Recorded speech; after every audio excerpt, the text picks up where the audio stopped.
आज हमारा जो टॉपिक है वो स्पीड यानी कि चाल। अब ध्यान दीजिए कि जब कोई वस्तु गति करता है, जब कोई वस्तु गति करता है तो वह रास्ते की कुछ लंबाई तय करता है, और रास्ते की जो लंबाई तय करता है दोस्तों उसे क्या कहते हैं? डिस्टेंस। लेकिन एक गति करने वाली वस्तु एक गति करने वाली वस्तु यानी कि अगर वस्तु मोशन में है तो अगर हम ये जानना चाहे कि गति तेज है या मंद है तो फिर इसे हम कैसे समझेंगे? अगर हम ये समझे कि गति तेज है या फिर मंद है तो कैसे समझेंगे? इसी के लिए निकालना पड़ेगा क्या? चाल। यानी कि चाल या स्पीड, ठीक है, चाल या स्पीड वह भौतिक राशि है, चाल या स्पीड वह फिजिकल क्वांटिटी है, चाल और स्पीड वह फिजिकल क्वांटिटी है जो बतलाएगा कि गति करने वाली वस्तु तेज गति कर रही है अथवा मंद गति कर रही है। समझ गए ना बात? चाल यानी कि स्पीड वह भौतिक राशि है जिससे हमें क्या मालूम पड़ेगा कि गति तेज हो रही है अथवा मंद हो रही है। तो अगर हम स्पीड के कॉन्सेप्ट को देखें तो स्पीड का कॉन्सेप्ट यही है दोस्तों कि ये बतलाना कि गतिशील वस्तु की गति तेज है या फिर मंद है। समझ गए बात को?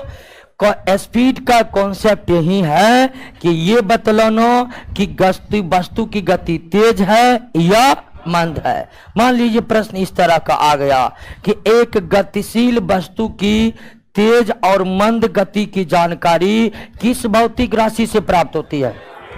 स्पीड से प्राप्त होती है। अब स्पीड को निकालते कैसे हैं? तो स्पीड को निकालने के लिए सबसे पहले हमें निकालना पड़ता है किसको? डिस्टेंस को। डिस्टेंस आप समझ गए हैं? डिस्टेंस को समझ चुके हैं ना? तो स्पीड के लिए सबसे पहले क्या जानना जरूरी है? डिस्टेंस को। फिर यह जानना जरूरी है कि उस डिस्टेंस को तय करने में कितना समय लगा है। यानी कि speed is equal to distance by time, यानी कि दूरी बटे समय। तो समझ चुके हैं? कोई दिक्कत नहीं है? कोई दिक्कत है? तो चाल वह भौतिक राशि है जिससे मालूम पड़ेगा कि गतिशील वस्तु की गति तेज है अथवा मंद है। चाल वह भौतिक राशि है जिससे यह पता चलेगा कि गतिशील वस्तु की गति तेज है या मंद है। निकालने के लिए हमारे पास क्या फॉर्मूला है? Speed is equal to distance by time. कोई दिक्कत नहीं। अब आइए कि हम पढ़े थे कि फिजिकल क्वांटिटीज दो प्रकार के होते हैं, स्केलर और वेक्टर, सदिश और असीम। तो स्पीड जो है दोस्तों, स्पीड जो है इसमें कोई दिशा जानने की जरूरत नहीं है। यानी कि यह आपका एक स्केलर क्वांटिटी है। यह आपका क्या है? स्केलर क्वांटिटी है, यानी कि अदिश भौतिक राशि है। कौन भौतिक राशि है? अदिश भौतिक राशि है। क्लियर हो गया? चाल कैसी भौतिक राशि है? अदिश भौतिक राशि है। अब आइए इसके यूनिट को समझिए। यूनिट क्या है? तो हम डिस्टेंस का ऐसा यूनिट क्या दिए थे और समय का? तो मीटर पर सेकेंड। मीटर पर ये इसका ऐसा यूनिट है, लेकिन यह इतना छोटा है कि इस्तेमाल में नहीं होता है। ज्यादातर इस्तेमाल में क्या होता है? किलोमीटर प्रति घंटा। तो स्पीड का ऐसा यूनिट क्या है? मीटर पर सेकेंड, लेकिन बहुत छोटा होने के कारण हमारे दैनिक जीवन में व्यवहार नहीं होता। इसका प्रचलित मात्रक क्या है? किलोमीटर बराबर। क्लियर हो गया? अब आइए कि हमें दो और कॉन्सेप्ट को समझना है। एक यूनिफॉर्म स्पीड,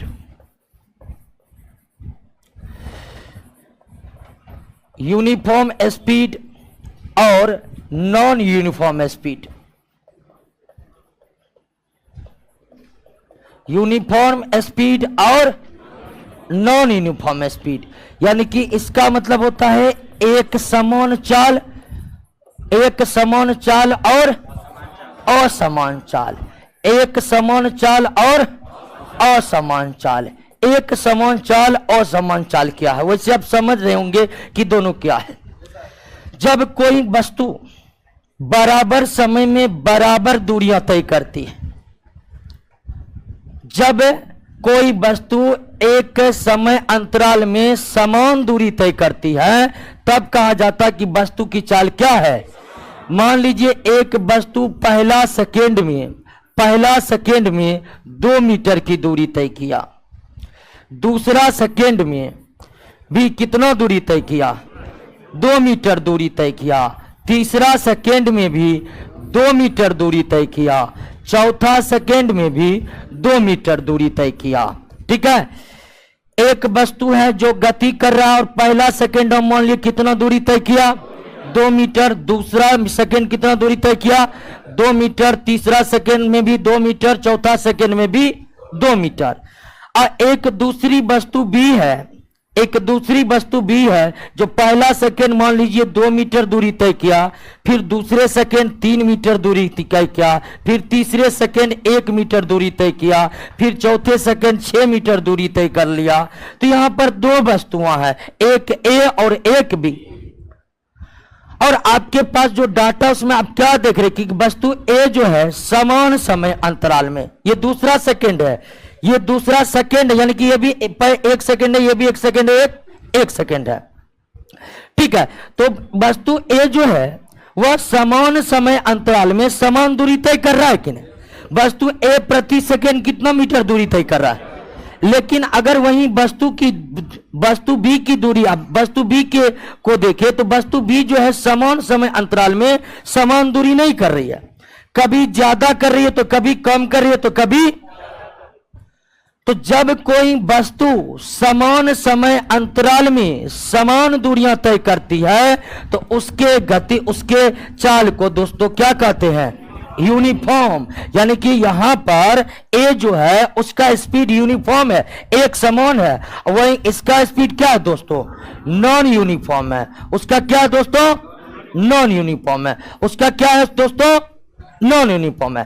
तो ध्यान दीजिए, चाल 2 प्रकार के हो सकते हैं, एक समान चाल और असमान चाल। जब समान समय अंतराल में समान दूरी तय हो तो उसे हम क्या कहेंगे, यूनिफॉर्म। और जब समान समय अंतराल में असमान तरीके से दूरी तय हो तो उसे क्या कहेंगे।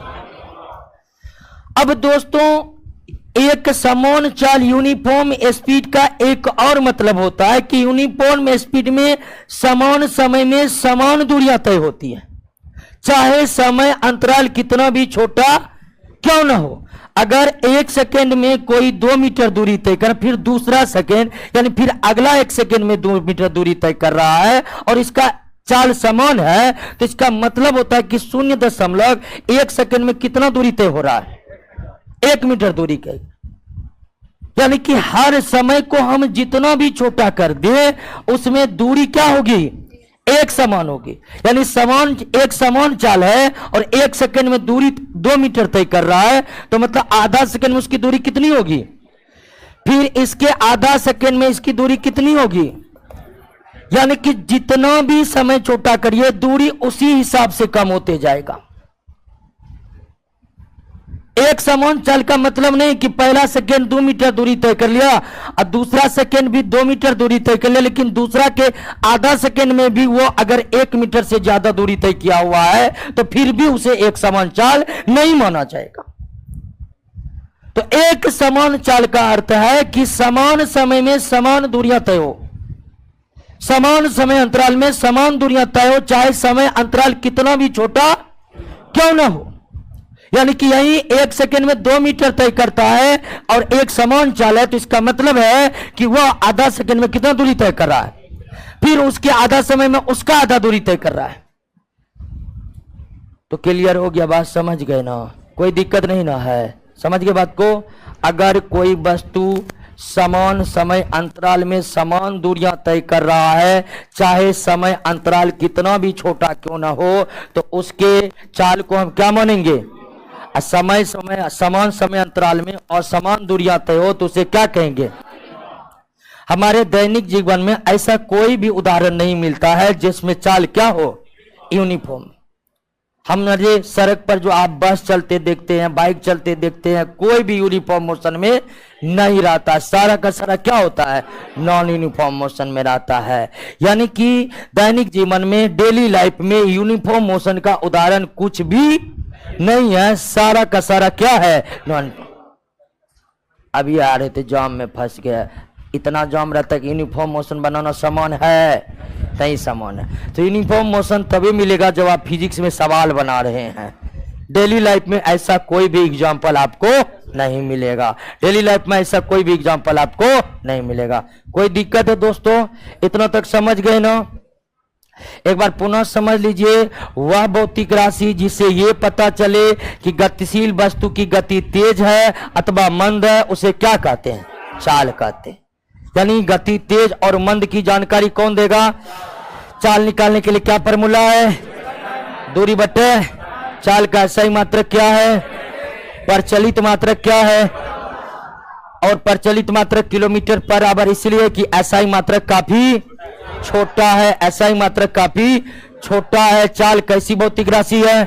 अदिश भौतिक राशि है। चाल कितने प्रकार से हम बांट सकते हैं? यूनिफॉर्म और नॉन यूनिफॉर्म, एक समान चाल और असमान चाल, एक समान चाल और एक समान चाल और समान चाल समझ चुके हैं। समान समय अंतराल में समान दूरियां तय हो, चाहे समय अंतराल कितना भी छोटा क्यों ना हो, तब उसके चाल को क्या मानेंगे? एक समान मानेंगे। समान समय अंतराल में समान दूरियां तय हो, चाहे समय अंतराल कितना भी छोटा क्यों ना, उसे क्या कहेंगे? एक समान। समान समय अंतराल में असमान दूरियां तय हो तो उसे क्या कहेंगे? हमारे दैनिक जीवन में जितने भी वस्तु गतिशील है, सबकी चाल क्या होती है? यूनिफॉर्म चाल को बनाना डेली लाइफ में संभव नहीं है। क्लियर है? अब दोस्तों दो उपकरण के बारे में जान लीजिए। एक है ओडोमीटर और दूसरा है स्पीडोमीटर। ये दोनों यंत्र ऑटोमोबाइल में लगे होते हैं, यानी कि गाड़ियों में लगे होते हैं। गाड़ियों में या किसी भी ऑटोमोबाइल में दो समान यंत्र का इस्तेमाल किया जाता है, ओडोमीटर और स्पीडोमीटर। ओडोमीटर और स्पीडोमीटर, ओडोमीटर और स्पीडोमीटर। ओडोमीटर से क्या मापा जाता है? डिस्टेंस को मापा जाता है। ओडोमीटर से क्या मापा जाता है? डिस्टेंस को मापा जाता है। स्पीडोमीटर से क्या मापा जाता है? स्पीड। लेकिन ना तो ओडोमीटर ऐसा यूनिट का इस्तेमाल करता है, न ही स्पीडोमीटर। अर्थात ऑटोमोबाइल यानी कि गाड़ियों में लगे ओडोमीटर डिस्टेंस का मापन किसमें करता है? किलोमीटर। जबकि SI मात्रक क्या है? तो ओडोमीटर में दूरी मापने के लिए SI मात्रक का इस्तेमाल ना होकर किसका इस्तेमाल होता है? ठीक उसी तरह स्पीड का SI मात्रक क्या है? लेकिन गाड़ियों में जो स्पीडोमीटर लगे होते हैं उसमें किसका इस्तेमाल होता है? मीटर पर सेकेंड का। किसका इस्तेमाल होता है? मीटर पर सेकेंड। कोई दिक्कत? Sorry, kilometre. हाँ, SI मात्रक का किलोमीटर पर आवर का। तो स्पीडो गाड़ियों में वस्तुओं के गतिशील वस्तु का चाल का मापन किस यंत्र से होता है? स्पीडोमीटर से। स्पीडोमीटर चाल मापने के लिए किस यूनिट का इस्तेमाल करता है? किलोमीटर पर आवर का इस्तेमाल करता है। किसका इस्तेमाल करता है? किलोमीटर पर का इस्तेमाल करता है। उससे का दूरी मापने के लिए किसका इस्तेमाल करता है? डिस्टेंस का। डिस्टेंस मापने के लिए यानी ना तो स्पीडोमीटर ऐसा यूनिट का इस्तेमाल करता है, न ही ओडोमीटर। क्यों? तो दोनों ही मात्रक यानी कि डिस्टेंस मापने का मीटर और स्पीड मापने का मीटर पर सेकेंड दोनों काफी छोटे हैं, इसीलिए व्यवहार में। ठीक उसी तरह ऊर्जा का SI मात्रक क्या है? जूल। कहीं पर भी यह इस्तेमाल नहीं होता। ऊर्जा का SI मात्रक जूल। कहीं पर देखें जूल में ऊर्जा का मापन होता है? नहीं। हमारे घरों में किलोवाट घंटा में मापन होता है। किस में होता है? वही बात यहीं पर है दोस्तों। SI मात्रक इतने छोटे हैं कि इसका इस्तेमाल नहीं होता है। कोई दिक्कत?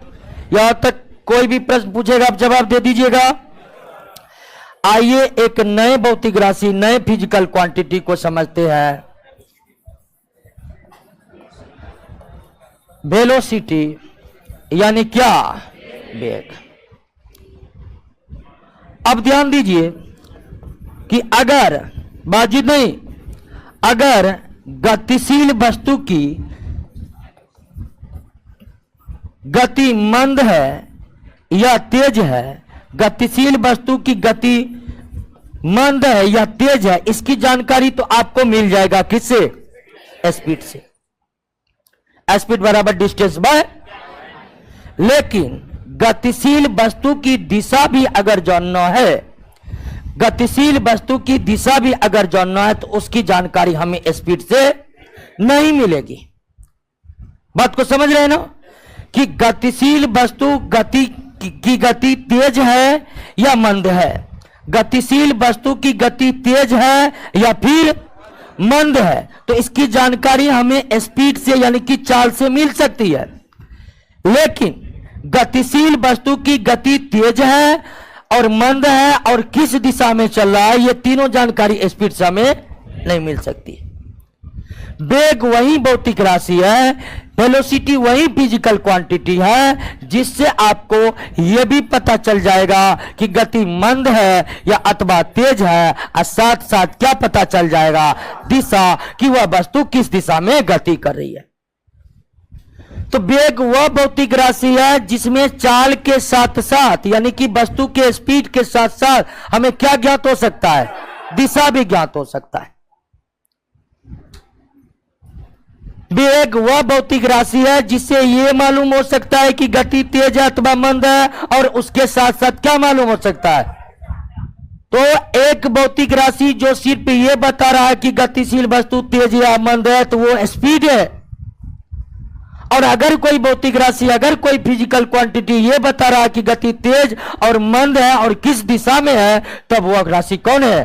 वेग है। तो वेग का डिफिनेशन आप समझे ना, गतिशील वस्तु के दिशा के साथ साथ उसकी गति तेज है या मंद है, यह बताने के लिए कौन भौतिक राशि का इस्तेमाल किया जाता है?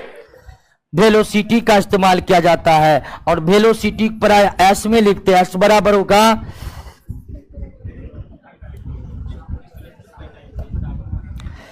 डिस्प्लेसमेंट यानी सॉरी वेलोसिटी पर एस में डिनोट किया जाता है, और एस बराबर होता है दी गई दिशा में, ठीक है, दी गई दिशा में तय की गई दूरी बट तय की गई दूरी को तय की गई दूरी में लिया गया समय। और दी गई दिशा में तय की गई दूरी को क्या कहते हैं? डिस्प्लेसमेंट कहते हैं। क्या कहते हैं दोस्तों? विस्थापन कहते हैं। और यानी कि वेलोसिटी बराबर क्या होता है? Displacement bye right. एक खास दी गई दिशा में तय की गई दूरी को क्या कहते हैं? डिस्प्लेसमेंट कहते हैं। तो वेलोसिटी बराबर क्या होता है? Displacement bye time. वेलोसिटी बराबर क्या होता है दोस्तों? Displacement bye time. वेलोसिटी बराबर क्या होता है? Displacement by time. अब दोस्तों ध्यान दीजिए, समझ गए ना वेलोसिटी? वेलोसिटी से हमें क्या क्या मालूम पड़ेगा?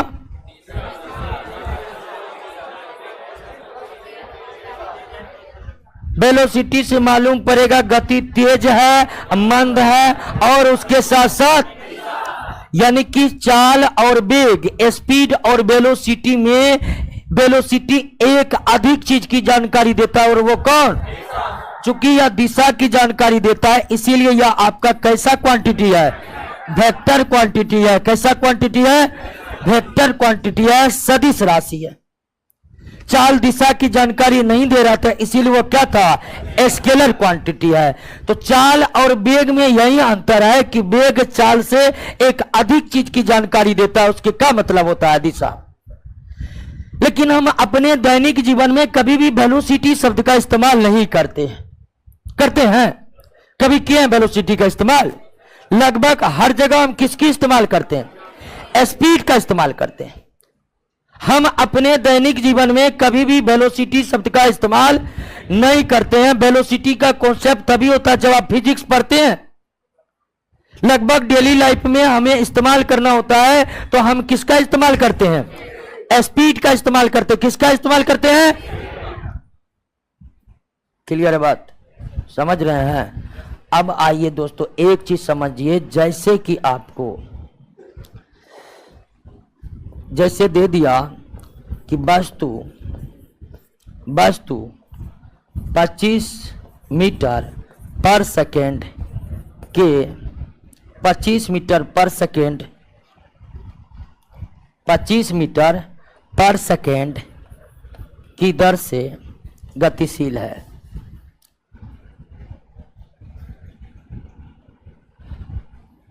की दर से क्या है? गतिशील है। एक बात ये दिया हुआ है। दूसरी बात ये दिया हुआ है कि वस्तु उत्तर की ओर 25 मीटर वस्तु उत्तर की ओर 25 मीटर पर सेकेंड की दर से गतिशील है। यहां पर दो सेंटेंस है। आपसे पूछेगा किसमें चाल बताया गया है, किसमें वेग बताया गया है। ये जो है इसमें क्या बताया जा रहा है, लेकिन इसमें क्या बताया जा रहा है? क्या बताया जा रहा है? वेलोसिटी। समझ रहे हैं ना बात? कि वेलोसिटी तब हुआ जब आप क्या इंडिकेट कर दिए? दिशा इंडिकेट कर दिए। यानी दोनों में एक ही सेंटेंस है, अलग अलग तरह से बोला हुआ। लेकिन पहला कथन में हमने स्पीड को जिक्र किया है, दूसरा कथन में क्या जिक्र किया है? तो स्पीड के साथ साथ अगर हम उसमें दिशा लगा दे तो वही स्पीड क्या बन जाता है? वेलोसिटी। ट्रेन 40 किलोमीटर प्रति घंटा की रफ्तार से दौड़ रहा है। ट्रेन 40 किलोमीटर प्रति घंटा की रफ्तार से दौड़ रहा है।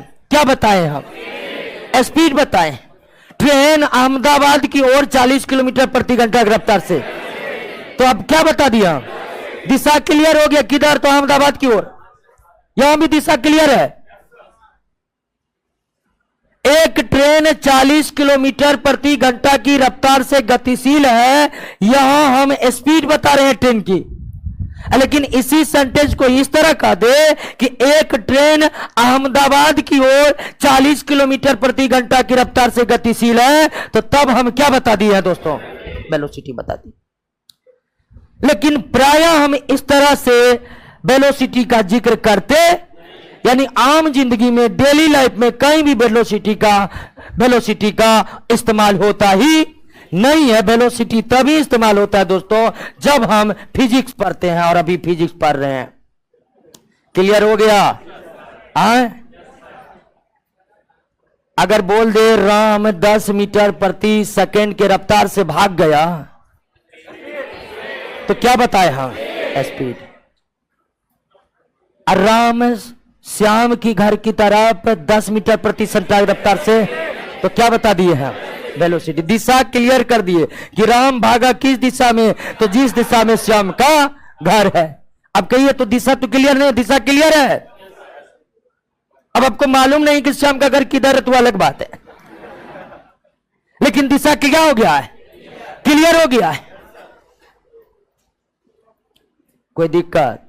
हमको नहीं लगता स्पीड और वेलोसिटी में कोई कॉन्सेप्ट अब नहीं समझे होंगे। वैसे मैथ में तो एक पूरा का पूरा चैप्टर ही है, नहीं जी? मैथमेटिक्स में पूरा का पूरा चैप्टर ही है, लेकिन उस हिसाब से नहीं जिस हिसाब से हम यहां पढ़ रहे हैं दोस्तों। तो वो चैप्टर आप बनाइएगा, कहिए वेलोसिटी समझिए। कोई दिक्कत है इसमें? कोई दिक्कत नहीं ना? ऐसी भौतिक राशि जो सिर्फ ये बताता है कि गतिशील वस्तु की गति तेज या मंद है, तो वो क्या है? स्पीड। अगर कोई भौतिक राशि गतिशील वस्तु के गति के मंद और तेज होने के साथ साथ दिशा भी बतला दे, तो उसे क्या कहते हैं? वेलोसिटी कहते हैं। कोई दिक्कत नहीं? दिक्कत नहीं दी? हवाई जहाज पटना की तरफ 600 किलोमीटर प्रति घंटा की रफ्तार से क्या बता रहे हैं? वेलोसिटी बता रहे हैं। क्लियर हो गया? अब कोई दिक्कत नहीं होगा कि कहां पर वेलोसिटी है, कहां पर स्पीड है। यानी कि वेलोसिटी बतलाना है तो दिशा का जिक्र करना जरूरी है। दिशा का जिक्र नहीं हुआ है तो वो क्या हो गया है, स्पीड हो गया है। अब ध्यान दीजिए दोस्तों, एक बार फिर से, स्पीड इक्वल टू होता है डिस्टेंस बाय टाइम, लेकिन वेलोसिटी इक्वल टू होता है displacement by time, displacement by time. तो हम इससे पहले समझे थे कि डिस्टेंस कभी भी जीरो नहीं हो सकता है। हाँ, जीरो हो सकता है, जैसे गाड़ी चले ही नहीं थी, जीरो डिस्टेंस। डिस्टेंस कभी भी निगेटिव नहीं हो सकता है, लेकिन वेलोसिटी क्या हो सकता है, सॉरी डिस्प्लेसमेंट क्या हो सकता है, निगेटिव हो सकता है। तो अगर डिस्प्लेसमेंट निगेटिव हो सकता है तो वेलोसिटी भी निगेटिव, लेकिन डिस्टेंस लेकिन निगेटिव नहीं हो सकता है तो स्पीड भी निगेटिव।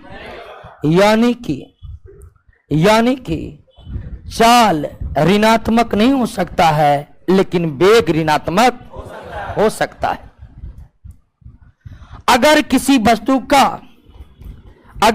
वस्तु का स्पीड और वेलोसिटी इक्वल है तो इसका मतलब क्या है। अगर मान लीजिए कि किसी वस्तु का स्पीड यानी कि चाल और वेलोसिटी इक्वल है, बराबर है, तो इसका मतलब क्या है, इसका मतलब है डिस्टेंस डिस्प्लेसमेंट के बराबर है। अगर स्पीड वेलोसिटी के बराबर है तो इसका मतलब है डिस्टेंस डिस्प्लेसमेंट के बराबर होगा कि नहीं होगा, क्योंकि speed equal to distance by time, velocity equal to displacement upon time. तो अगर स्पीड वेलोसिटी के इक्वल है तो इसका मतलब है कि डिस्टेंस डिस्प्लेसमेंट का इक्वल है, दूरी विस्थापन के बराबर है, और दूरी विस्थापन के बराबर है तो गाड़ी किस रेखा पर चल रहा है, सीधी रेखा। क्लियर है कि नहीं है। यानी कि जब किसी वस्तु के चाल और वेग बराबर हो जाता है तो इसका मतलब क्या होता है, इसका मतलब होता है कि वस्तु जिस पथ पर चल रहा है वह पथ बिल्कुल क्या है, स्ट्रेट है, क्योंकि चाल वेग के बराबर है। चाल वेग के बराबर है तो दूरी भी विस्थापन के बराबर होगा, और दूरी विस्थापन का बराबर केवल एक ही शर्त पर हो सकता है, जब वस्तु किस पर चले, स्ट्रेट पर।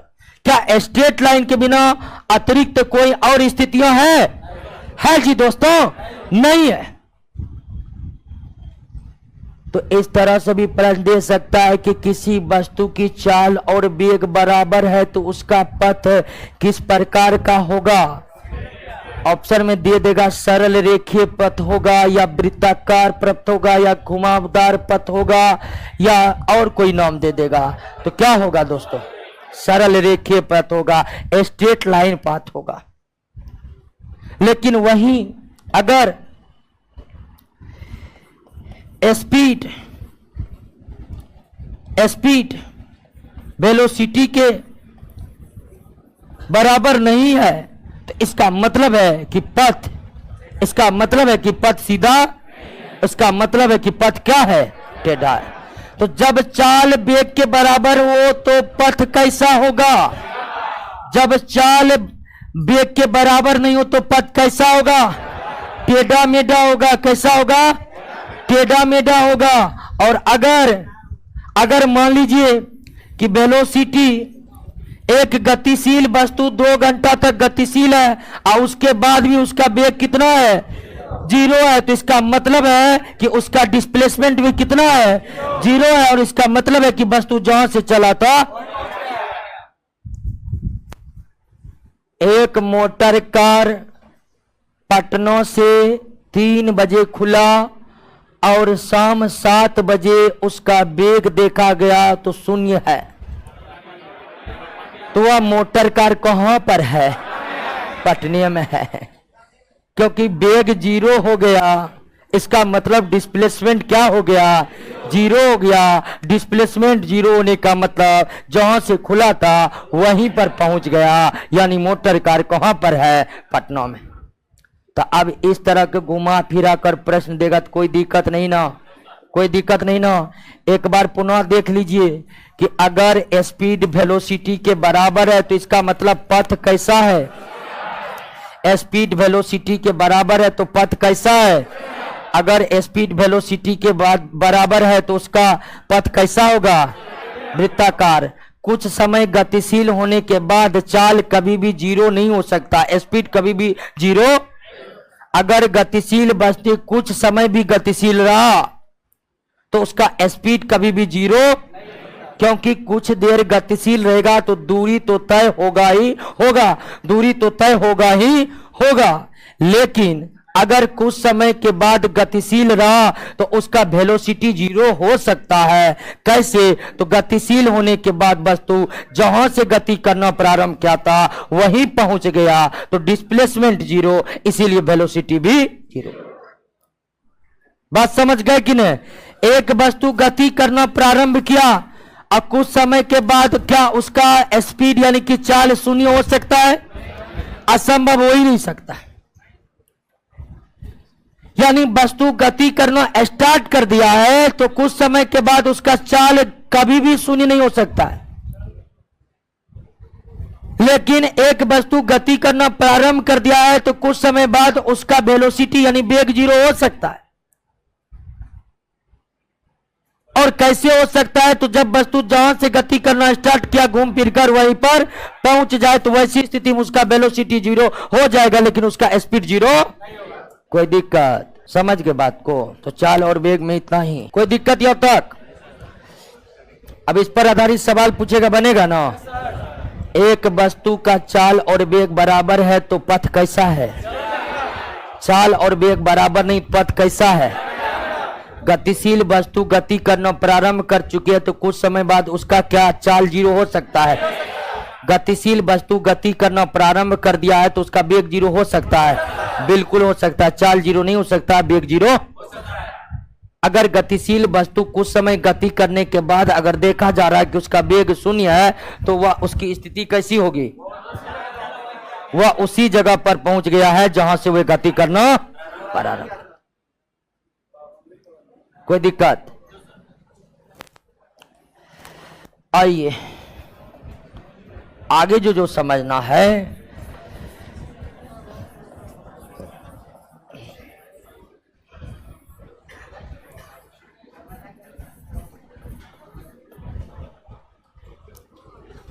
क्या हो रहा है? अब क्या समझना है? स्पीड और वेलोसिटी में कोई दिक्कत नहीं ना? कोई दिक्कत? कौन सी भौतिक राशि गति तेज मंद के साथ साथ दिशा भी बतलाएगा? कौन? स्पीड ऐसी भौतिक राशि है जिससे क्या पता चलता है गति तेज है या किस स्थिति में वेग होगा, किस स्थिति में चाल होगा, पकड़ लीजिएगा ना। आइए दोस्तों त्वरण को समझिए, एक्सीलरेशन को। अब समझना है दोस्तों एक्सीलरेशन यानी कि क्या? त्वरण। अब समझिए, यहां पर दो स्थितियां हम बता रहे हैं।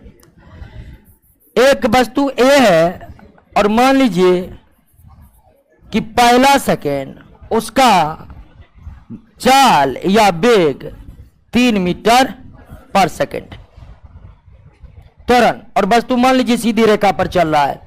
सीधी रेखा पर चल रहा है तो चाल वेग समान होगा कि नहीं होगा?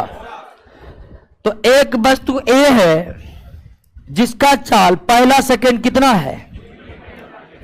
मान लीजिए उसका चाल दूसरा सेकेंड, 2 सेकेंड नहीं, आने वाला दूसरा सेकेंड में बढ़ करके 6 मीटर पर सेकेंड हो गया। फिर अगला सेकेंड यानी कि तीसरा सेकेंड उसका चाल बढ़ करके 9 मीटर पर सेकेंड हो गया। फिर अगला सेकेंड यानी चौथा सेकेंड उसका चाल बढ़ करके 12 मीटर पर सेकेंड हो गया। क्या हो गया, 12 मीटर पर सेकेंड हो गया। यह एक वस्तु बी की स्थिति है, सॉरी ए की स्थिति है। मान ली बी की स्थिति है, एक वस्तु बी जिसका चाल पहला सेकेंड में देखा गया, तो पहला सेकेंड में उसका चाल जो था 20 मीटर पर सेकेंड था। दूसरा सेकेंड देखा गया तो उसका चाल 18 मीटर पर सेकेंड हो गया। तीसरा सेकेंड देखा गया तो उसका चाल 16 मीटर पर सेकेंड हो गया। अगला सेकेंड यानी चौथा सेकेंड देखा गया तो उसका चाल 14 मीटर पर सेकेंड हो गया। यहां पर जो दो डाटा आपको दिया हुआ है वस्तु ए और बी का, तो इन दोनों को देखकर आप इतना तो कह ही सकते हैं कि वस्तु ए की चाल या वेग सीधी रेखा पर चल रहा, मानकर चलिए। इतना डाटा अगर आपको दिया गया है तो आप इससे तो यह पता लगा ही रहे हैं या देख ही रहे हैं कि वस्तु ए की चाल प्रति सेकंड क्या हो रहा है, प्रति सेकंड क्या हो रहा है, और बी का चाल प्रति सेकंड घट रहा है। जब गतिशील वस्तु की चाल या वेग प्रति सेकंड बढ़ रहा हो या प्रति सेकंड घट रहा हो या प्रति सेकंड चाल या वेग में परिवर्तन हो रहा हो, क्या हो रहा हो, या तो परिवर्तन शब्द का इस्तेमाल कर सकते हैं, या बढ़ रहा है तो बढ़ रहा है, घट रहा है तो, लेकिन जब हम परिवर्तन करते हैं तो उसमें दोनों टर्म शामिल होते हैं, या तो घट रहा होगा या। तो जब एक गतिशील वस्तु की चाल प्रति सेकंड बढ़ रहा हो या फिर गतिशील वस्तु की चाल या वेग प्रति सेकंड घट रहा हो, या जब गतिशील वस्तु की चाल या वेग प्रति सेकंड परिवर्तित हो रहा हो, तो कहा जाता है कि वस्तु की गति किस अवस्था में है, त्वरित अवस्था में, एक्सिलरेट है। त्वरित को इंग्लिश में क्या बोलेंगे, एक्सिलरेट। ये एक्सिलरेशन है, त्वरित या त्वरण है, और ये त्वरित हम बोल रहे हैं, अंतर है इसमें। त्वरण एक विशेष स्थिति है, लेकिन त्वरित ये दोनों स्थिति को बतला रहा है, बढ़ने वाली स्थिति को भी और घटने की भी। तो आपसे कह देता है कि वस्तु की गति त्वरित अवस्था में है, तो इसका मतलब यानी कह दे कि एक बॉडी का वेलोसिटी या स्पीड एक्सिलरेट है, एक वस्तु की चाल या वेग त्वरित है, तो इसका मतलब होता है कि उसका वेग प्रति सेकंड या तो बढ़ रहा होगा या फिर घट रहा होगा। त्वरण से हमें यही पता चलता है कि वस्तु का वेग प्रति सेकंड बढ़ रहा है, और त्वरण जब घटता है ना, तब इसको हम त्वरण न कहकर क्या कहते दोस्तों, मंदन कहते हैं। इस स्थिति को क्या कहते हैं, त्वरण कहते हैं। ध्यान दीजिए बात को, एक वस्तु की गति त्वरित अवस्था में है, एक वस्तु एक्सिलरेट मोशन में है, एक वस्तु एक्सिलरेट मोशन में है, त्वरित गति में है। तो इसका क्या मतलब हुआ, इसका मतलब हुआ कि वस्तु का वेग या चाल प्रति सेकंड क्या हो रहा है, या फिर घट रहा है। जब वस्तु का चाल प्रति सेकंड बढ़ रहा हो तो हम कहते हैं कि वस्तु किस अवस्था में है, त्वरण की अवस्था में है, और जब वस्तु की चाल घट रहा हो तब हम क्या कहते हैं, मंदन की अवस्था में। क्लियर हुआ? तीन शब्द यहां पर समझे, त्वरित, त्वरण और मंदन। Accelerate, acceleration, retardation. मंदन को इंग्लिश में क्या कहते हैं, रिटार्डेशन। तीन शब्द यहां पर, एक्सिलरेट, एक्सिलरेशन और रिटार्डेशन। एक वस्तु एक्सिलरेट मोशन में है तो उसका मतलब है या तो प्रति सेकंड चाल बढ़ रहा है या तो प्रति सेकंड चाल। एक गतिशील वस्तु त्वरण की अवस्था में, एक्सिलरेशन की अवस्था में है तो उसका मतलब होता है चाल प्रति सेकंड क्या हो रहा है। एक वस्तु मंदन की अवस्था में है, रिटार्डेशन की अवस्था में है, तो इसका मतलब होता है कि चाल प्रति सेकंड क्या हो रहा है, घट रहा है। क्लियर है? बात को समझे, कोई दिक्कत नहीं ना? क्या तीनों वर्ड को समझ चुके हैं दोस्तों? एक्सिलरेट, एक्सिलरेशन, रिटार्डेशन तीनों समझ चुके हैं, कोई दिक्कत नहीं। दिक्कत है इसमें। एक बार पुनः समझ लीजिए, जब हम कहते हैं कि किसी वस्तु की, कोई भी वस्तु एक्सिलरेट मोशन में है, त्वरित गति में है, तो इसका क्या अर्थ निकलता है?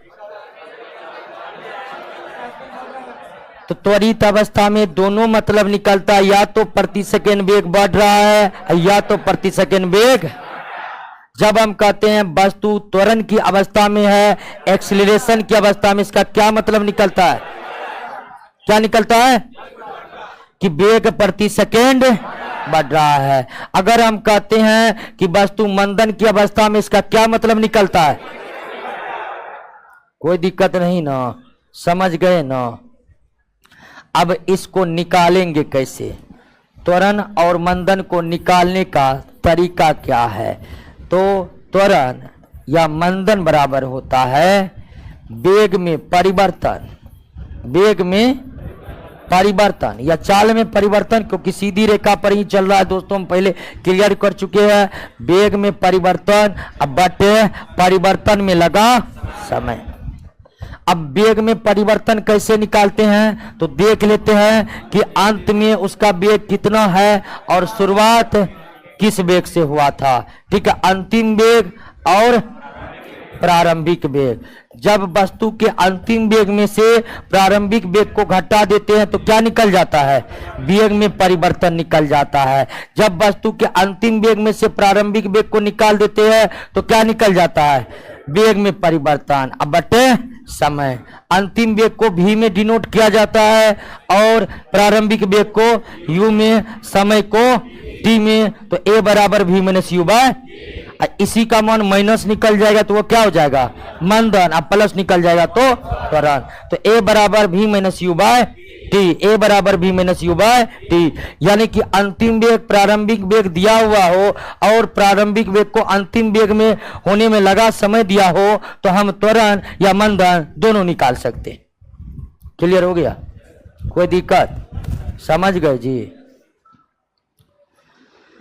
अब दोस्तों एक होता है यूनिफॉर्म एक्सीलरेशन,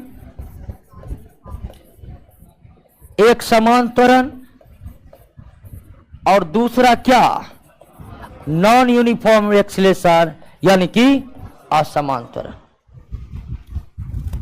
जैसे आपको इससे पहले जो एग्जाम्पल दिए हैं, यहां वस्तु ए की स्थिति देखिए, प्रति सेकेंड वेग वस्तु ए का क्या हो रहा है?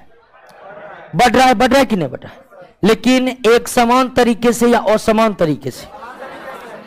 प्रति सेकेंड वेग बढ़ रहा है, यानी हर सेकेंड 3 मीटर पर सेकेंड का इजाफा हो रहा है ना। तो यहां पर त्वरण है लेकिन यूनिफॉर्म एक्सीलरेशन, मतलब एक समान त्वरण है। लेकिन यहीं पर 3 रहता, दूसरा सेकेंड उसका वेग 10 हो जाता, तीसरा सेकेंड उसका वेग 22 हो जाता, अगला सेकेंड उसका वेग 28 हो जाता, तब उसको हम क्या कहते हैं? तो त्वरण भी असमान हो सकता है और एक समान हो सकता है, और इसको हमें बतलाने का जरूरत नहीं है, आप कॉन्सेप्ट को समझ गए होंगे। अगर प्रति सेकेंड एक समान तरीके से वेग बढ़ रहा है तब उसे हम कहेंगे कि एक समान त्वरण की स्थिति में है वस्तु। अगर प्रति सेकेंड वेग बढ़ रहा है लेकिन असमान तरीके से, कभी ज्यादा बढ़ रहा है कभी कम बढ़ रहा है, तब हम कहेंगे कि वस्तु किस स्थिति में है? असमान त्वरण में। किस स्थिति में है? क्लियर हो गया? बात को समझ गए? हमको लगता है चाल, वेग, त्वरण से कोई भी कॉन्सेप्ट वाला प्रश्न आएगा उसमें आपको कोई दिक्कत नहीं होगा। बाकी इस पर आधारित सवाल पूछे जाते हैं। सवाल को तो हम लास्ट में हल करेंगे, पीछे न्यूमेरिकल प्रश्न है ना, उसको एक एक करके आपको हल करवाएंगे क्लास में। लेकिन यहां तक कोई दिक्कत नहीं ना? एक बार देख लीजिए तो नजर दौड़ा करके देखिए, ऑनलाइन वाले कोई दिक्कत है?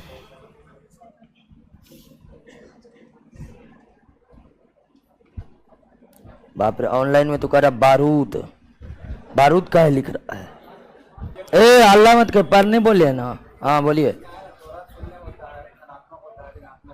त्वरण, यही एक क्वेश्चन है कि त्वरण धनात्मक होता है ऋणात्मक होता है, इसका क्या मतलब है? त्वरण धनात्मक है तो वो त्वरण है, वास्तविक त्वरण है। त्वरण ऋणात्मक हो गया तो उसी को क्या कहते हैं? मंदन कहते हैं। ठीक है,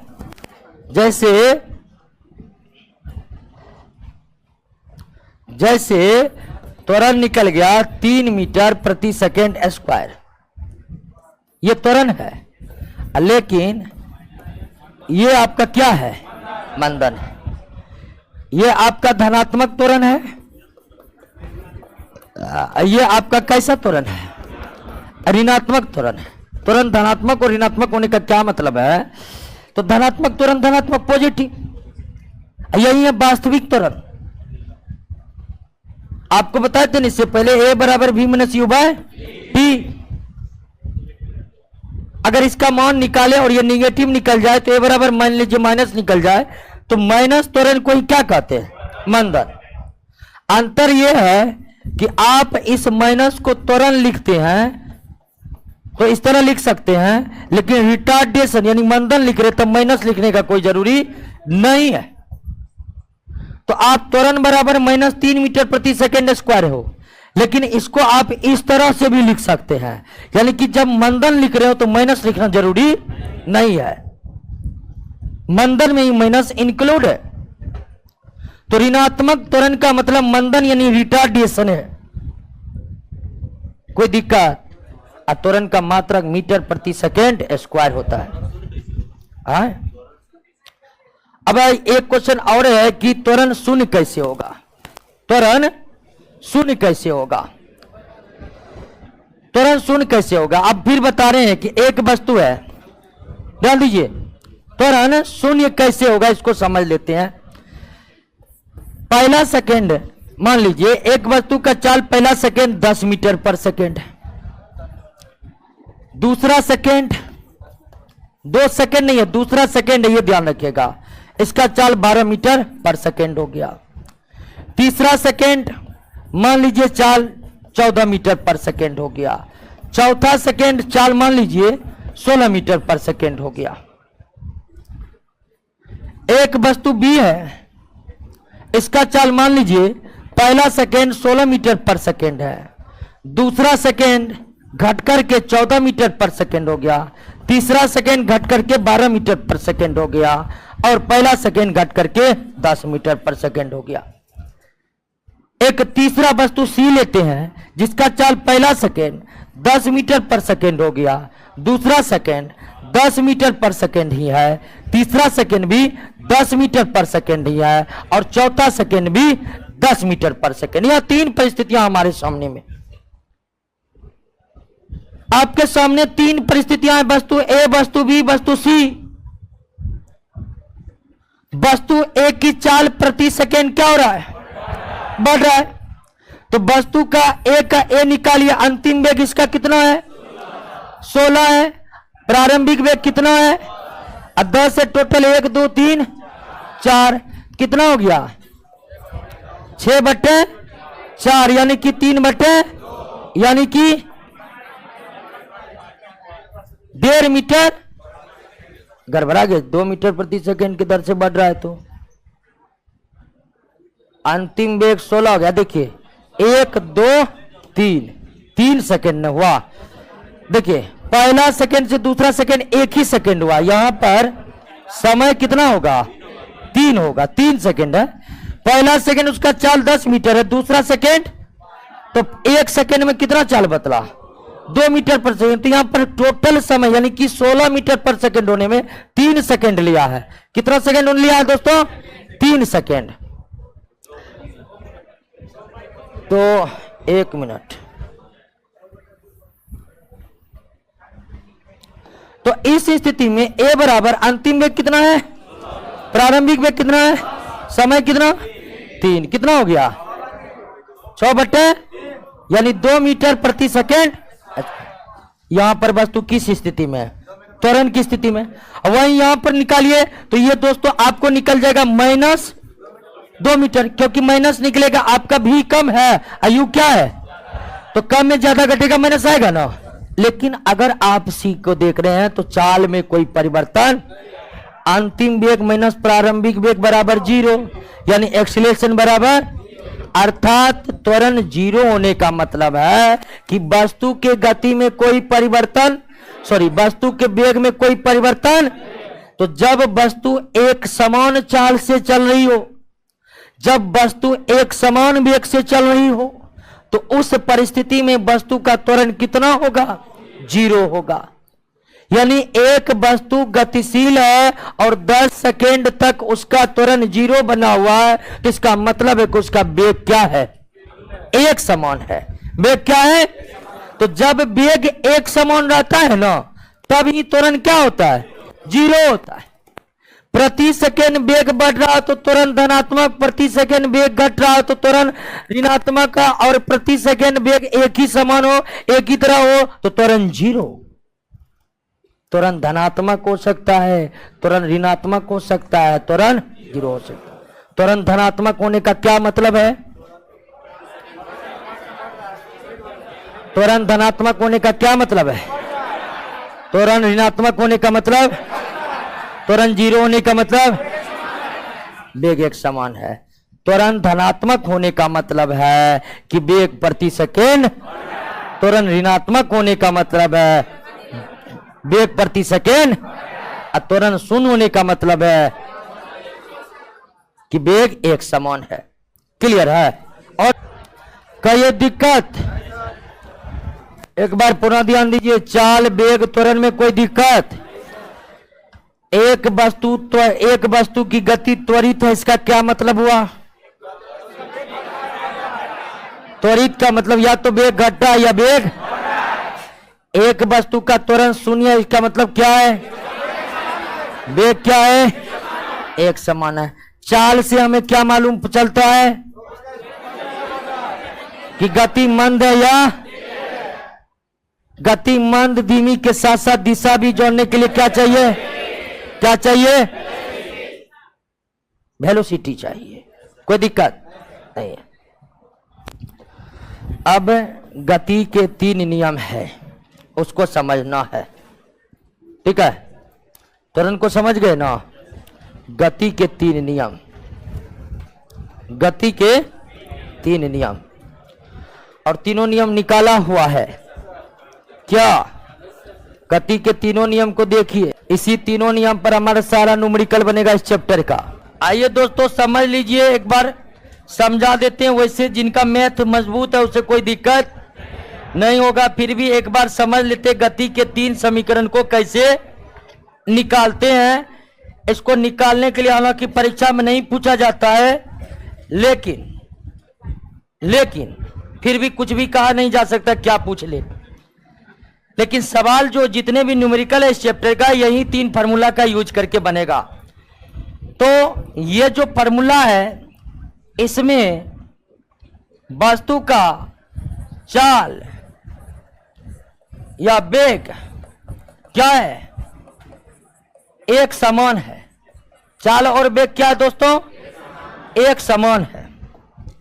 यानी कि गति के ये तीनों फार्मूला जो निकलता है, इसमें चाल और वेग क्या है? एक समान है।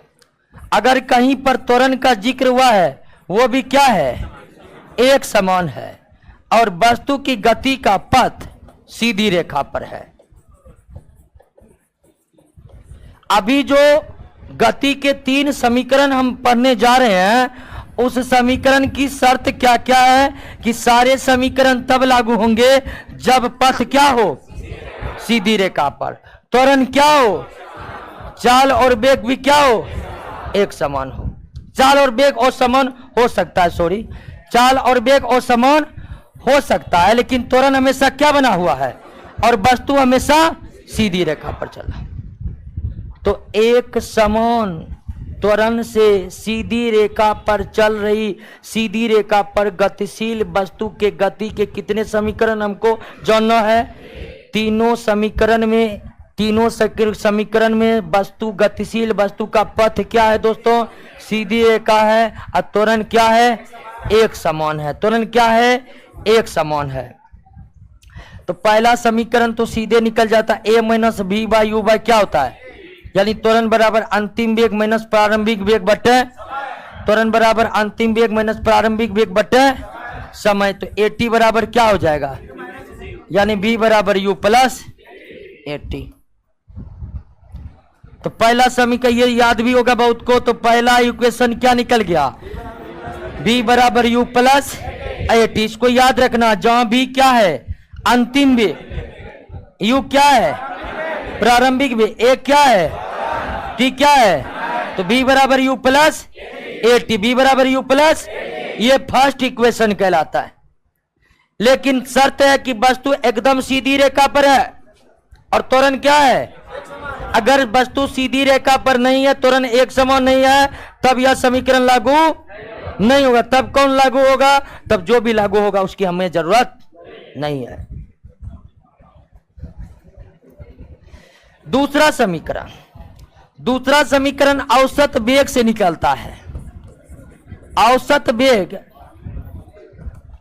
वेग एवरेज वेलोसिटी बराबर होता है अंतिम वेग प्लस प्रारंभिक वेग बाय 2, अंतिम वेग प्लस प्रारंभिक वेग बाय 2, ठीक है। यानी अंतिम वेग को हम क्या लिखते हैं, प्रारंभिक वेग को क्या लिखते हैं 2। अब दोस्तों तय की गई दूरी बराबर क्या होता है, औसत वेग, तय की गई दूरी बराबर क्या होता है, औसत वेग गुना समय, औसत वेग गुना औसत वेग कितना निकल गया है गुना।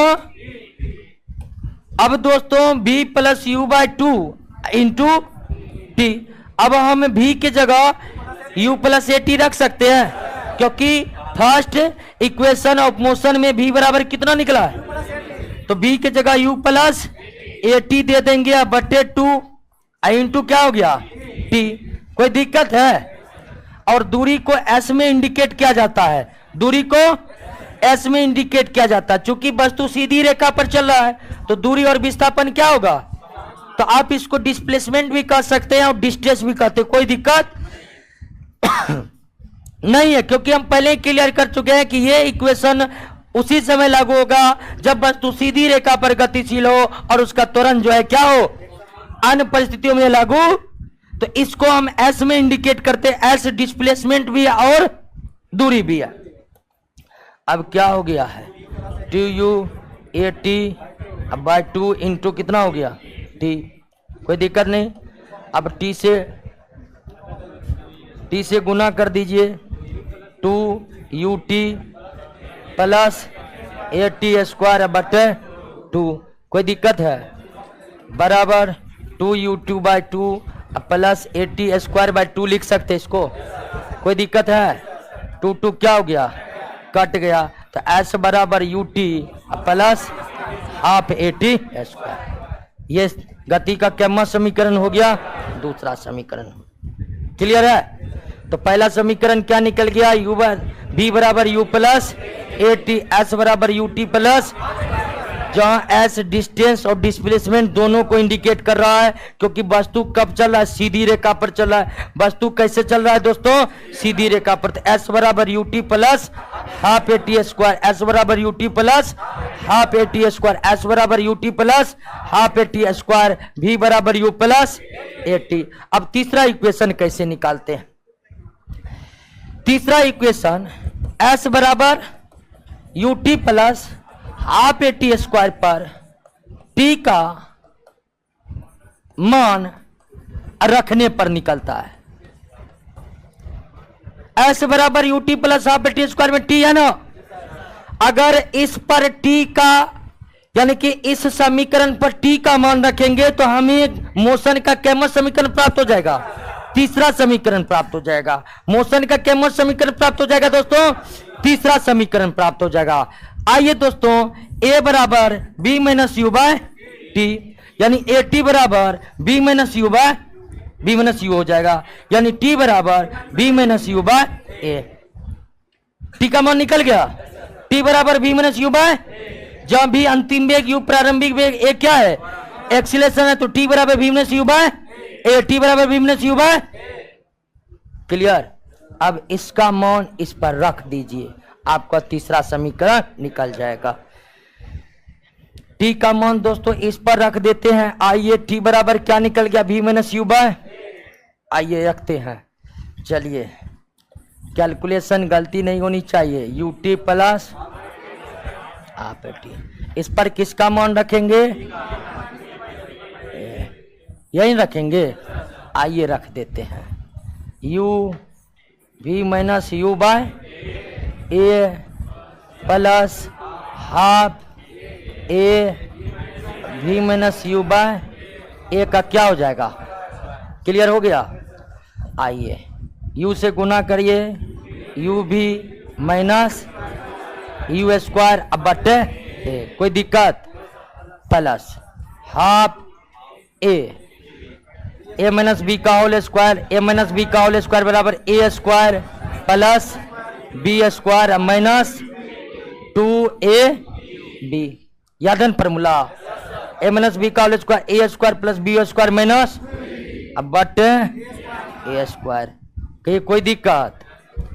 अब देखिए u भी माइनस यू स्क्वायर बटे ए प्लस 1/2 ए कट गया स्क्वायर, ए कट गया जी, तो इसका मतलब हो गया 2a सीधा इसको हटा दीजिए, ए कट गया तो प्लस भी square u square minus 2u भी अब बटे 2a। कोई दिक्कत यहाँ पर? कोई दिक्कत? यू भी माइनस यू स्क्वायर बटे ए और ए कट गया तो नीचे में 2a बच गया और ऊपर में b square u square minus 2a भी। क्लियर है? अब एलसीएम कितना हो जाएगा? 2a हो जाएगा। 2a हो जाएगा तो 2u भी minus 2e square plus b square plus u square minus 2u भी प्लस 2u भी कट गया तो हो जाएगा भी square 2a square minus plus u square minus अब बटे 2a। एस ने निकाल रहे हैं, एस निकाल रहे हैं ना, तो अब देखिए 2as बराबर क्या हो जाएगा? यानी बी स्क्वायर बराबर यू स्क्वायर इधर आएगा अब प्लस 2as। ये क्या मत समीकरण हो गया? निकल गया? समझ चुके हैं ना? तो गति के कितने समीकरण है दोस्तों? 3 समीकरण है। तीनों समीकरण आपको याद ही होगा, नहीं याद है तो आज याद हो जाएगा। ठीक है? v बराबर u plus a t, v बराबर u plus a t, s बराबर u t plus half a t square भी स्क्वायर यू स्क्वायर प्लस। अब इस पर आधारित सवाल बनेंगे। ठीक है? इस पर आधारित सवाल बनेंगे। जैसे एक एग्जांपल हम आपको दे रहे हैं, जैसे देखें आपके नोट में, वैसे बाद में हम करवाएंगे, पहले चैप्टर समाप्त करते हैं। लेकिन एक बात, एक सवाल हम आपको दे रहे हैं। जितना भी दरोगा बना है सब दिन रात एक किया है। हम खोज रहे थे कि क्लास में जो भी लफुआगिरी करता था को दरोगा बना है कि नहीं बना। अब कोई नहीं बना, उसका आता पता नहीं है। लफुआगिरी करिएगा सीधे रिजल्ट बाहर, लफुआगिरी अंदर और रिजल्ट बाहर। अब बाद में अब बिहार सरकार में करिएगा कंप्यूटर ऑपरेटर। लफुआगिरी सब लफुआ सबको वही नौकरी होता है, कंप्यूटर ऑपरेटर। तो दोस्तों 7 नंबर कर कि 20 मीटर ऊंचाई से एक गेंद को गिराया जाता है। लगता है सवाल 7 नंबर से अच्छा दूसरा सवाल देते, फिर भी बता रहे हैं। 20 मीटर ऊंचाई से क्या किया गया? गिराया गया। यानी कि यहां पर 20 मीटर ऊंचाई से अगर गिराया गया तो दूरी कितना तय होगा? 20 मीटर ही तय होगा। ये तो क्लियर है। यदि उसका वेग प्रति सेकंड 10 मीटर पर सेकंड बढ़ जाता है, अगर वेग प्रति सेकंड 10 मीटर प्रति सेकंड बढ़ जाता है तो त्वरण कितना हो गया? 10 मीटर प्रति सेकंड स्क्वायर होगा कि ना? प्रति सेकंड बढ़ रहा है कितना? 10 मीटर पर सेकंड, तो उसका एक्सीलरेशन कितना हो जाएगा? तो गेंद कितने समय बाद पृथ्वी से टकराएगा? टी बराबर निकालना है। एक गेंद को 20 मीटर हाइट से गिराया गया, 20 मीटर हाइट से गिराया जाएगा तो डिस्प्लेसमेंट या डिस्टेंस कितना होगा? प्रति सेकेंड उसका वेग कितना बढ़ रहा है? 10 मीटर पर सेकेंड। अगर प्रति मिनट प्रति सेकेंड 10 मीटर पर सेकेंड की दर से बढ़ रहा है दोस्तों, तो ए बराबर कितना हो गया? ठीक यही सवाल देखिए, इससे पहले वाला सवाल, इससे पहले वाले सवाल जो हम आपको बताए थे, कहां गया? यहां देखिए, प्रति सेकेंड वेग कितना बढ़ रहा है? 2 मीटर पर सेकेंड, तो एक्सीलरेशन कितना निकला था? 2 मीटर प्रति सेकेंड स्क्वायर निकला था ना। यहां पर देखिए, वस्तु ए का वेग प्रति सेकेंड कितना बढ़ रहा है? 2 मीटर पर सेकेंड बढ़ रहा है। अगर प्रति सेकेंड 2 मीटर पर सेकेंड बढ़ रहा है, तो हमें एक्सीलरेशन कितना निकला? 2 मीटर प्रति सेकेंड। वही बात इस प्रश्न में कह रहा है दोस्तों कि प्रति सेकेंड, ठीक है, प्रति सेकेंड जो है 10 मीटर पर सेकेंड के दर से वेग बढ़ रहा है, तो त्वरण कितना हो गया? अब यहां पर एक बात हमें समझ लेना जरूरी है, प्रश्न बहुत को नहीं बना होगा, इसलिए कि जब किसी वस्तु को ऊपर से नीचे गिराते हैं ना, उसका प्रारंभिक वेग क्या मानते हैं? 0 मानते। प्रारंभिक वेग क्या मानते दोस्तों? 0 मानते हैं। और वस्तु का हमें अब क्या निकालना है? टी निकालना है। तो v बराबर u प्लस ए टी, ये आपको मान, लेकिन इसमें v दिया हुआ है, तो s बराबर u t plus half a T. हम ये फॉर्मूला का यूज नहीं कर सकते क्योंकि हमें v नहीं दिया हुआ है, लेकिन इस फॉर्मूला का यूज करके टी निकलेगा कि निकलेगा? हमें s मालूम है, हमें u मालूम है, हमें a मालूम है, तो t मालूम होगा कि नहीं होगा?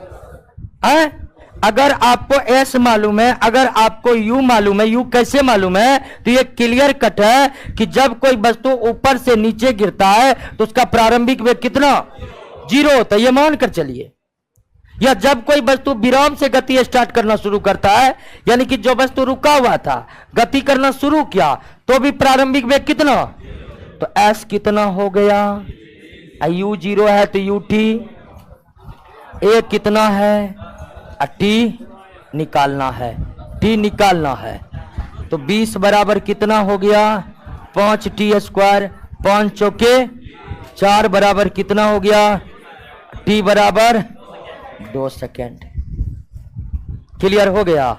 तो s बराबर u t plus half a t square पर सवाल बन गया। इसी तरह जितना भी सवाल है ना, वो सब इसी 3 सूत्र पर बनेगा। आगे बल का एक है F बराबर ma, वो पढ़ने वाले हैं, बल भी इसी चैप्टर में पढ़ने वाले हैं, तो वहां पर भी कुछ फार्मूला का, लेकिन v बराबर u plus a t, v बराबर u plus a T, s बराबर u t plus half a T है, v स्क्वायर बराबर यू स्क्वायर प्लस 2s। यही 4 में कोई 3 हमें मालूम रहेगा और फार्मूला से एक हमें निकालने के लिए देगा। क्या ये सवाल में कोई दिक्कत है? समझ गए कि नहीं? वैसे ये ग्रेविटेशनल का सवाल है, लेकिन इसको हम ग्रेविटेशनल रूल से नहीं बनाए हैं। क्या ये दोस्तों कोई दिक्कत है यहां तक?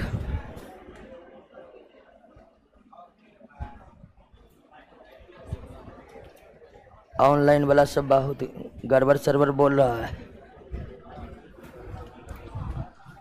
ऑनलाइन वाला सब तो जब मन होता गालियों बक दिया क्या?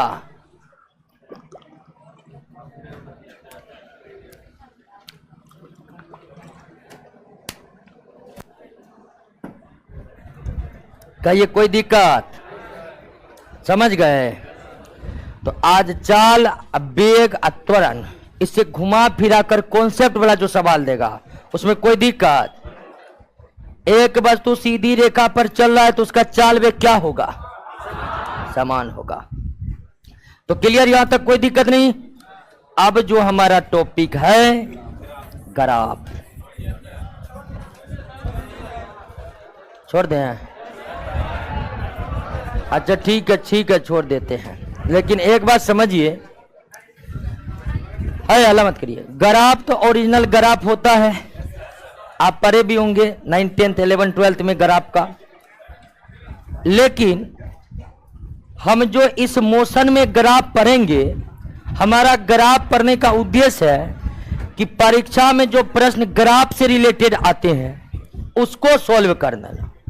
यानी ग्राफ पढ़ने का मतलब ये नहीं कि आपको कह रहे हैं कि हम ग्राफ लेकर आइए और उसके बाद हम ड्रॉ करेंगे और फिर पढ़ेंगे, नहीं। हम ग्राफ में सिर्फ इतना समझने का कोशिश करेंगे कि किस स्थिति में ग्राफ कैसे बनता है, किस स्थिति में ग्राफ कैसे बनता है। ठीक है, तो आइए नेक्स्ट क्लास में हम ग्राफ पर चर्चा करेंगे।